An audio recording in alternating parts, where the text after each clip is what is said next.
मेरा नाम मीना है और मैं जयपुर शहर की रहने वाली हूँ।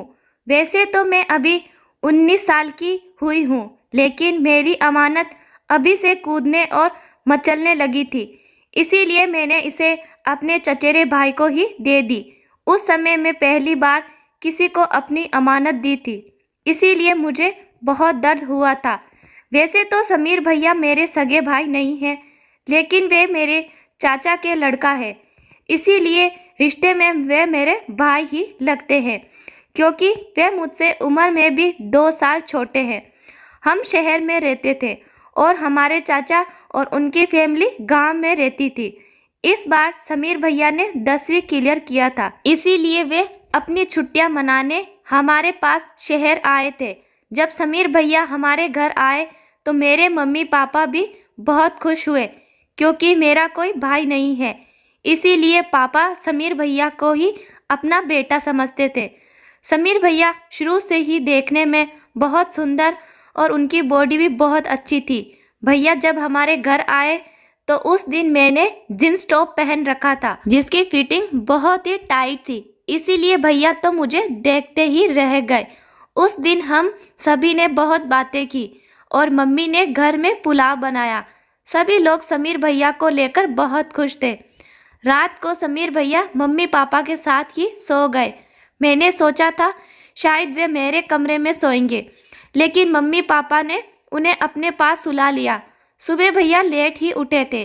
भैया जब तक उठे पापा बैंक में जा चुके थे और मम्मी हमारे लिए खाना बना रही थी।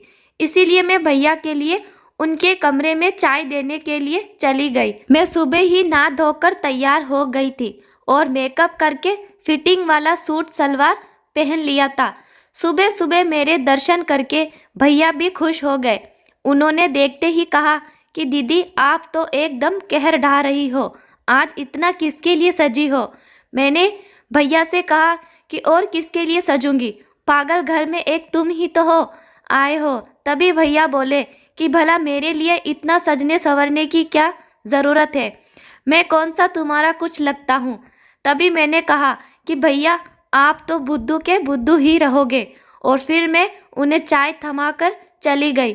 2 घंटे बाद मम्मी ने हमारा खाना डाइनिंग टेबल पर लगा दिया था और खुद पड़ोस वाली आंटी के या उनके बच्चे का मुंडन था तो वहाँ पर चली गई। थोड़ी देर बाद भैया भी नहा कर खाना खाने आ गए थे और मैं डाइनिंग टेबल पर उन्हीं का इंतज़ार कर रही थी। मैंने आज जानबूझकर चुन्नी नहीं ली थी ताकि भैया को जन्नत के दर्शन हो सके, क्योंकि मैं भैया को अपने जाल में फंसाना चाहती थी ताकि वह मेरी गर्मी दूर कर सके। भैया ने सबसे पहले जन्नत को अच्छे से देखा, उसके बाद मुझे देखा तो मैंने भैया को आंख मार दी। तो भैया कहने वाले कि अरे दीदी ऐसे मत मारो, लग जाएगी। और इसके बाद हम दोनों हंसने लगे। भैया खाना खा रहे थे, लेकिन मैं पहले ही खा चुकी थी, इसीलिए मैं बस उन्हें देख रही थी। और मैं उनसे पूछ लिया कि भैया दूध पियोगे क्या। तो भैया ने वहाँ पर देखा तो वहाँ दूध नहीं था। वह बोले कि पी लूँगा, पर यहाँ पर कहाँ है। तो मैं बोली कि मैं उस दूध वाले की बात नहीं कर रही हूँ। तभी भैया बोले कि दीदी आप बहुत बिगड़ गए हैं, भला कोई अपने भाई से भी इस तरह की बात कर सकता है क्या। तभी मैं भैया से कहने लगी कि भैया आपको तो पता है मेरी मौसी ने अपने देवर के लड़के से शादी की थी और आपके मामा ने भी तो अपनी चाची से शादी की थी। और फिर मैं भैया से रिएक्ट करने लगी कि प्लीज़ भैया मान जाओ ना, इतना भी क्या तरसा रहे हो। हम कौन सा किसी को मार रहे हैं जो हमें पाप लगेगा। हम तो बस थोड़ा सा इंजॉय करना चाहते हैं और मैं आपको भी बहुत मज़े करवाऊंगी, बस आप एक बार हाथ तो करो। उस दिन मैंने भैया को बहुत मनाया, लेकिन भैया राजी नहीं हुए। खाना खाने के बाद हम सो गए और दोपहर के बाद मम्मी भी वापस आ गई थी। शाम को हम तीनों मम्मी और समीर भैया शहर में घूमने के लिए चले गए। हम शहर के सेंट्रल पार्क और खाना खाने के लिए होटल में भी गए थे। शाम को पापा भी बाहर से खाना खाकर आ गए और थके होने के कारण टाइम से ही सो गए थे। आज मैं पापा और मम्मी से जिद करके भैया को मेरे कमरे में सुला लिया था। शाम को हमने लगभग 12 बजे तक बातें की थी और मैं भैया से पूछ लिया कि भैया अगर आपकी कोई सेटिंग है तो भी मुझे बता दो। भैया बोले कि नहीं दीदी, ऐसी बात नहीं है, आप समझने की कोशिश नहीं कर रही। दरअसल मैं भी आपको उतना ही पसंद करता हूँ जितना आप मुझे। लेकिन दीदी मुझे तो ताऊ जी अपने बेटे के समान समझते हैं। अगर मैं आपके साथ दोस्ती कर ली तो ताई जी को अच्छा नहीं लगेगा। तभी मैं बोली कि अरे भैया, हम पापा को थोड़ी बताएंगे, हम तो बस थोड़ा सा एंजॉय करना चाहते हैं। तभी भैया बोले कि नहीं दीदी, ये तो फिर उनके साथ धोखा होगा। फिर मैं भैया को तिरछी नज़रों से देखते हुए बोली कि चलो कोई बात नहीं, अगर आपको मज़े नहीं लूटने तो फिर रहने देते हैं। तभी भैया बोले कि नहीं दीदी, आप तो बुरा मान गई, मेरा भी दूध पीने का मन करता है। तो मैंने कहा कि फिर पी लिया करो ना, इतना डरते क्यों हो। उस रात से भैया मेरे साथ काफ़ी फ्रेंड हो गए थे। उस रात हम दोनों ने मिलकर आपस में बहुत सारी ऐसी वैसी बातें की। हम हंस खेल रहे थे, बस सोने ही वाले थे कि तभी मुझे मम्मी के कमरे से थोड़ी थोड़ी आवाज़ सुनाई दी। तभी मैंने भैया से कहा कि चलो भैया देख कर आते हैं, कहीं वे फिर से झगड़ा तो नहीं करने लगे। तभी भैया ने पूछा कि कैसा झगड़ा। तो मैंने कहा कि कभी कभार पापा पी कर आ जाते हैं तो मम्मी उन्हें फिर बहुत डांटती है। तभी भैया बोले कि नहीं दीदी, आपका वहम है, कोई भी आवाज़ नहीं आ रही है। लेकिन तभी मम्मी की चीख सुनाई दी। तो फिर भैया बोले कि हाँ आ तो रही है, चलो देख कर आते हैं, कहीं उन्हें हमारी मदद की ज़रूरत ना हो। मम्मी की चीख सुनकर मैं तो वही समझ गई थी क्या चल रहा है, लेकिन मैं भी मज़े लेना चाहती थी, इसीलिए भैया को जानबूझकर ले गई। हम दोनों जब मम्मी के कमरे में पहुँचे तो आगे दरवाज़ा बंद था, तो हम खिड़की में से झाँक कर देखने लगे, लेकिन वहाँ भी हमें कुछ दिखाई नहीं दिया क्योंकि काफ़ी अंधेरा था। लेकिन मम्मी की आवाज़ ज़रूर सुनाई दे रही थी और वह बस यही कह रही थी कि धीरे धीरे करिए ना। तभी मम्मी फिर से चीख पड़ी। उन दोनों की आवाज़ सुनकर हम समझ चुके थे कि क्या चल रहा है। तभी पापा ने एकदम से लाइट ऑन कर दी और फिर अंदर का दृश्य देखकर तो हमारी सांसें ही रुक गई। भैया तो तभी वहाँ से जाने लगे, लेकिन मैं उनका हाथ पकड़ रोक लिया। मम्मी पापा को कह रही थी कि तो 10 मिनट हुए हैं और आप अभी से थक गए। इसके बाद हम दोनों मुस्कुराते हुए अपने कमरे में चले गए।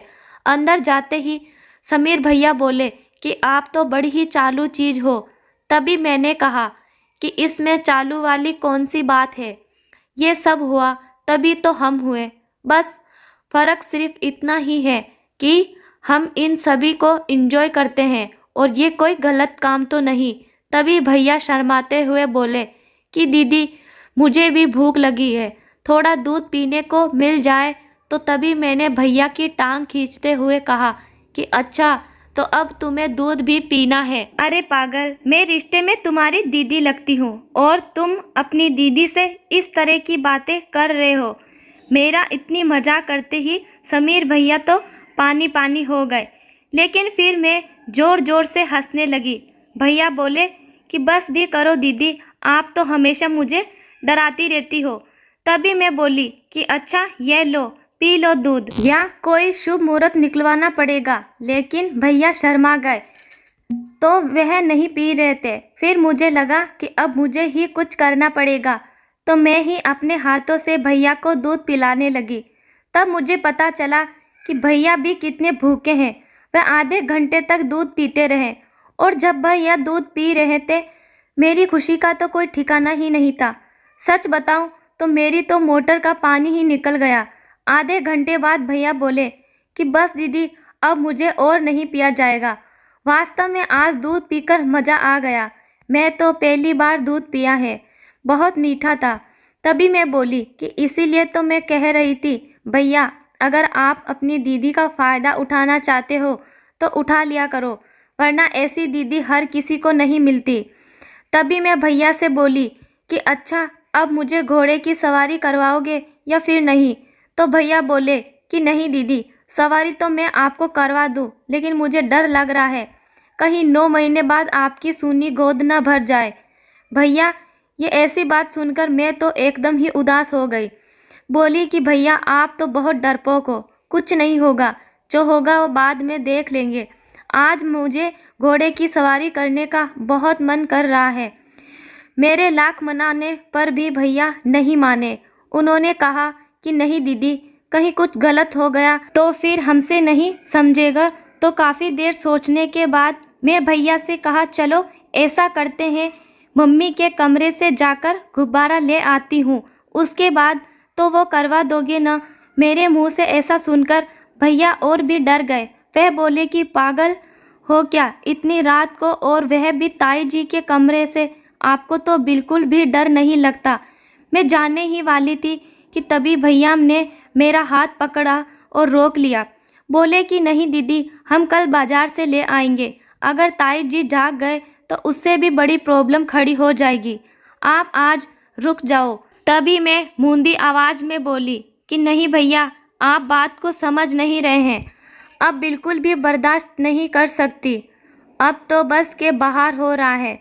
तभी भैया ने मुझे काफ़ी समझाया और उसके बाद रात भी बहुत हो चुकी थी, तो हमें कब नींद आ गई पता ही नहीं चला। सुबह हमेशा की तरह भैया तो लेट ही उठे थे, लेकिन मैं जल्दी ही खड़ी हो गई थी और मम्मी को काम में हाथ बटा रही थी। पापा भी 9 बजे तक बैंक में जा चुके थे। मैं हमेशा की तरह सुबह सुबह ही नहा ली थी और भैया के कमरे में चाय देने के लिए चली गई थी। आगे भैया फ़ोन चला रहे थे और चाय का ही इंतज़ार कर रहे थे। मुझे देखकर वे धीमे धीमे मुस्कुराने लगे, क्योंकि उन्हें रात वाली बात याद आ गई थी। मैं भी उन्हें देखकर मुस्कुराने लगी। तभी मैंने भैया से पूछा कि आज तो क्या पियोगे, चाय पियोगे या फिर दूध पियोगे। तभी भैया हंसते हुए बोले कि नहीं दीदी, मेहरबानी करो, सुबह सुबह तो मैं चाय ही पीऊँगा, अभी एक रात वाला दूध पी पूरी तरह हजम नहीं हुआ। तभी मैं मुस्कुराते हुए बोली कि तुम्हारा पाचन तंत्र तो बहुत ही कमज़ोर निकला भैया। और मैं उन्हें चाय देकर मम्मी की मदद करने रसोई में वापस चली गई। भैया चाय पीकर नहा धो लिए और टीवी देखने लगे। मम्मी भी खाना बनाकर आराम करने लगी। इसके बाद मुझे तो वही बात सता रही थी कि अब बाजार जाना है, इसीलिए मैंने मम्मी से परमिशन ली। पहले तो मैं भैया को अपने साथ ले जा रही थी, लेकिन मम्मी ने उन्हें रोक लिया, क्योंकि मम्मी भैया से पंखे साफ करवाना चाहती थी, क्योंकि उनका हाथ पंखों तक नहीं पहुंचता है। इसीलिए मुझे अकेले ही बाजार जाना पड़ा। बाजार जाते ही मैं सबसे पहले फल सब्जियां खरीदी और मम्मी ने दर्जी को अपना सूट सिलवाने को दिया था तो वह ले लिया। और इसके बाद मैं सीधे ही मेडिकल स्टोर चली गई।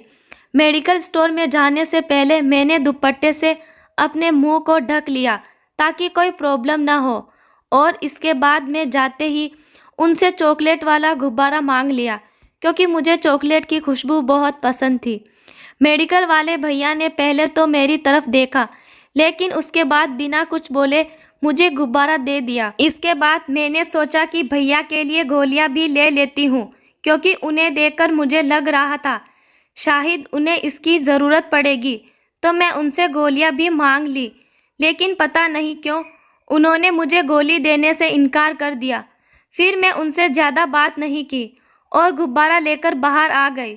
फिर मैंने सोचा शायद इनके पास नहीं होगी, तो मैं दूसरे मेडिकल स्टोर पर चली गई, लेकिन उन्होंने भी मुझे टेबलेट नहीं दी। अब मुझे क्लियर हो गया था कि मुझे ऐसे तो टेबलेट नहीं मिलने वाली। फिर मैंने मेरे दोस्त को फ़ोन किया।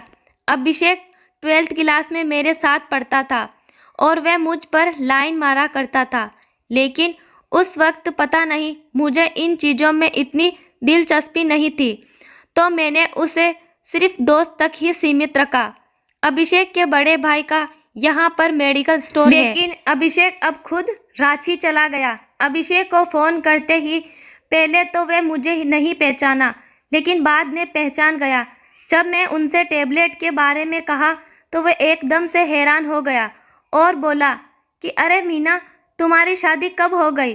तुमने तो मुझे शादी में भी नहीं बुलाया। तो मैंने उससे मुस्कुराते हुए कहा कि नहीं, वह बात नहीं है, मैं अभी भी कुंवारी ही हूँ। तो अभिषेक बोला कि अच्छा, तो फिर किसके लिए गोलियां ले जा रही हो? लगता है आजकल बड़ी बदमाश हो गई हो। पहले तो तुम बातें भी नहीं किया करती और अब सीधा काम। अभिषेक बहुत मजाकिया था, वह मेरे पूरे मजे ले रहा था। तभी मैंने उसे डांटते हुए कहा कि चलो अब छोड़ो और जल्दी से मुझे। अभिषेक बोला कि तुम हमारे स्टोर पर चली जाओ, मैं भैया को फ़ोन कर दूंगा, तुम बस उन्हें अपना नाम बता देना। जैसे ही मैं अभिषेक के स्टोर पर पहुंची तो वहां पर उनके भैया तो नहीं थे, लेकिन कोई और ही लड़का खड़ा था। तो उसने मुझे जाते ही नाम पूछ लिया कि आपका ही नाम मीना है? तो मैं सिर हिला दिया। उन्होंने बिना कुछ कहे मुझे टेबलेट दे दी और पैसे भी नहीं लिए। काम पूरा होते ही मैं जल्दी से घर आ गई। आते आते मुझे 2 बज गए थे। जैसे ही मैं घर आई तो भैया ने अपना सामान पैक कर रखा था और घर वापस जाने की तैयारी कर रहे थे। पापा भी बैंक से आज जल्दी आ गए थे और मम्मी भी वहीं थी। ये सब देखकर तो मैं बिल्कुल हैरान हो गई। जाते ही मम्मी से पूछा कि ये सब क्या हो रहा है, भैया कहीं जा रहे हैं? तो मम्मी बोली कि हाँ, तुम्हारे चाचा का फ़ोन आया। उन्होंने बताया कि कल रात को तुम्हारी चाची सीढ़ियों से गिर गई और उनका पैर फ्रैक्चर हो गया, इसीलिए घर संभालने वाला कोई नहीं है और खेत में भी काम आ चुका है, इसीलिए अब समीर को घर जाना होगा। ये सुनकर मैं तो पूरी की पूरी ही हिल गई थी, क्योंकि हमने जो प्लानिंग बनाई थी वह तो अब धरी की धरी रहने वाली थी और मेरे सारे अरमानों पर पानी फिरने वाला था। ये सुनकर मैं जल्दी से भैया के कमरे में गई, जहाँ पर भैया अपना सामान पैक कर रहे थे। मैंने जाते ही उनका सामान बिखेर दिया और उन्हें डांटना शुरू कर दिया। तो भैया बोले कि दीदी देखो, अब मैं क्या कर सकता हूँ, मेरा भी बहुत मन था आपके यहाँ रहने का, लेकिन अब मम्मी की हालत ख़राब हो गई, इसीलिए मुझे घर तो जाना ही पड़ेगा। तभी मैं बोली, फिर मेरा क्या, कितने दिनों से इस वक्त का इंतज़ार कर रही थी और देखो आज मैं सामान भी ले आई। अच्छा तुम ऐसा करो, आज रुक जाओ, कल चले जाना। लेकिन तभी चाचा का फ़ोन आ गया और उन्होंने कहा कि आते वक्त हो सकता है तुम्हारी मीना दीदी को भी ले आना, तुम्हारा ताऊ से बात कर लूँगा। अगर मीना की पढ़ाई नहीं चल रही है तो वह 4-5 दिन घर का काम संभालने में हमारी मदद कर देगी, इसीलिए एक बार तुम मीना से पूछ लेना। फ़ोन स्पीकर पर था और चाचा के मुंह से ऐसी बात सुनकर मेरी तो खुशी का कोई ठिकाना ही नहीं रहा। इसके बाद मैं सीधा ही बाहर आई और पापा को बताया, तो उन्होंने भी मुझे मना नहीं किया और फिर मैं भी भैया के साथ गांव जाने के लिए तैयार हो गई। पापा हमें रेलवे स्टेशन पर सारे रास्ते भैया सामान से खेलते हुए गए और वे तो ट्रेन में भी दूध पीने की जिद करने लगे, लेकिन पैसेंजर काफ़ी बैठे थे। हम गांव पहुँचे तो अंधेरा काफ़ी हो गया था। चाचा और चाची दोनों ही दरवाजे पर बैठे हमारा ही इंतज़ार कर रहे थे। हमें देखकर वह बहुत खुश हुए। चाचा ने पहले से ही खाना बना रखा था, तो हमने जाते ही सबसे पहले खाना खाया, फिर नहाकर आपस में बातें की और थकने की वजह से हमें जल्दी ही सो गए। चाचा और भैया बाहर सोए थे, मैं चाची के पास ही सो गई। सुबह होते ही मैं सभी के लिए चाय बना दी और चाचा के पैरों की मसाज भी कर दी। भैया आज भी हमेशा की तरह लेट ही उठे थे। तब तक चाचा खेत में जा चुके थे। इसके बाद मैं रसोई घर में खाना बनाने लगी। मैं सब्जियां काट रही थी, तभी भैया भी चाय नाश्ता करके रसोई में मेरी मदद करने आ गए। गर्मी के कारण मेरा पूरा शरीर पसीने से भीग चुका था। मुझे पसीने में भीगा देखकर भैया बोले कि कैसी हो दीदी, लगता है आपकी गर्मी आज निकल रही है। तभी मैं भी उन्हें नखरे दिखाते हुए कहा कि आपसे तो कुछ होता नहीं। तभी भैया बोले कि दीदी आज बस आप तैयार हो जाओ, आज शाम को हम खेत चलेंगे और फिर देखना मैं क्या क्या करता हूँ। आपको रुला न दूँ तो मेरा नाम बदल देना। तभी मैं बोली कि अब बस भी करो भैया, रहने दो, इतनी भी मत फेंको। लेकिन मैं अंदर ही अंदर खुश हो रही थी और अब मैं शाम होने का इंतज़ार करने लगी थी। मैंने जल्दी से खाना बना लिया और चाचा को खिला दिया। भैया के लिए भी टेबल पर खाना लगा दिया और हमने मिलकर खा लिया था। दोपहर तक चाचा भी खेत से आ चुके थे, तो जब तक वह नहा कर आए मैंने उन्हें भी खाना लगा दिया। इसके बाद मैं नहा धोकर तैयार होने लगी। मैंने लाल रंग का सूट पहना और थोड़ा मेकअप करके परफ्यूम भी लगा लिया था और आज मैं जोड़ा बना लिया ताकि बाल खराब ना हो। इसके बाद दोपहर में हम सभी सो गए। करीब 5 बजे तक मौसम ठंडा हो गया था, इसीलिए मैंने चाय बना ली। सभी से चाय पी ली और तभी चाचा खेत में जाने लगे क्योंकि गन्ने की फसल पक चुकी थी और खेत में कोई आवारा जानवर ना घुस जाए, इसीलिए निगरानी के लिए जाना पड़ता था। लेकिन आज भैया ने चाचा को पहले से ही कह दिया कि पापा आज मैं और दीदी खेत में जाएंगे, इसी बहाने हम थोड़ा घूम आएंगे। दीदी 2-3 दिनों से घर में ही, तो चाचा मान भी गए। भैया ने बाइक निकाली और हम दोनों खेत चले गए। मैंने पहले से ही गुब्बारा ले लिया था और भैया को गोली भी दे दी। खेत जाते ही भैया मुझे अपने गन्नों के खेतों के बीचों बीच ले गए ताकि कोई भी हमें देख न सके और वहाँ पर उन्होंने कुछ गन्नों को काटकर जगह भी साफ कर ली। इसके बाद में वे एक चारपाई भी ले आए। शाम का मौसम था और ठंडी हवाएं भी चल रही थी। आज पहली बार मुझे घबराहट महसूस हो रही थी। तभी भैया बोले कि दीदी अब जल्दी से झुको, पता नहीं आज मुझे क्या हो गया। ऐसा लग रहा जैसे अगर आज मुझे दवाई नहीं मिली तो मैं मर ही जाऊंगा। इसके बाद मुझे आज भैया ने अपने खेत में ही गन्ने का रस पिलाया। वैसे मैं नहीं पीना चाहती थी, लेकिन भैया ने जानबूझकर पिला दिया। आधे घंटे तक में गन्ने का स्वाद अच्छा था। वे सच ही कह रहे थे कि मेरी आंखों से पानी बहने लगा, लेकिन फिर भी मैं मुस्कुरा रही थी। मेरी बस हो चुका था, तो मैं भैया से कह दिया कि बस भैया आज के लिए इतना ही, अब मेरा पेट भर गया। तभी भैया रुक गए और हमने आधे घंटे तक वही आराम किया। समय बहुत हो चुका था और अंधेरा भी होने लगा था, तो भैया बोले कि चलो दीदी अब हमें घर चलना चाहिए, कहीं पापा परेशान ना हो। लेकिन सच कहूँ तो मैं खड़ी भी नहीं हो सकती थी। इसके बाद भैया ने ही मुझे उठाया और बाइक पर ले जाकर बिठाया। घर जाकर सबसे पहले तो हम नहाए और इसके बाद भैया ने ही खाना बनाया। मैं तो बस रसोई घर में बैठी थी क्योंकि मेरी सारी गर्मी आज निकल चुकी थी। तभी भैया भी मेरा पूरा मज़ा ले रहे थे और वे भी बार बार मुझे छेड़ रहे थे कि क्या हुआ दीदी, एक दिन में ही पंचर हो गई। शाम को खाना खाकर मैं भैया से पेन रिलीफ वाली गोली मंगवा दी, जिसे खाने के बाद ही मुझे नींद आई। अगले 5-6 दिनों तक मैं भैया को अपने पास भी नहीं भटकने दिया, लेकिन वे मुझे हर वक्त चिढ़ाते रहते कि चलो दीदी गन्ने के खेत में चलते हैं, और मैं बस मुस्कुरा कर रह जाती। सच बताऊं तो अब हमें एक दूसरे से प्यार हो गया, क्योंकि आपको तो पता ही है कि सच्चाई ज़्यादा दिन तक नहीं छूटती। एक दिन मैं और भैया में घर में ही माहौल बना रखा था और हमारी खराब किस्मत की चाची ने हमें देख लिया। इसके बाद चाचा और चाची ने हमें खूब मारा और भैया को तो खूब मार भी लगा दी। फिर उन्होंने मेरी मम्मी पापा को गांव बुला लिया। जब उन्होंने हमसे पूछा तो हमने उन्हें सारी सच्चाई बता दी कि हम पिछले 1 महीने से ये सब कर रहे हैं। हमने भी उनसे बहुत माफ़ी मांगी कि हमसे गलती हो गई है, हमें प्लीज़ माफ़ कर दो। लेकिन फिर मम्मी पापा ने और चाचा चाची ने आपस में फ़ैसला करके मेरी शादी करवा दी, क्योंकि अब इसके अलावा और कोई चारा नहीं था। और फिर भैया की भी शादी हो जाती है तो कुछ ज़्यादा बड़ी प्रॉब्लम नहीं हुई, बस उनसे नज़रें नहीं मिला पाए। लेकिन मैं अभी भी उनसे बहुत प्यार करती हूँ। तो दोस्तों, आपको हमारी कहानी अच्छी लगी तो लाइक करें एंड चैनल को सब्सक्राइब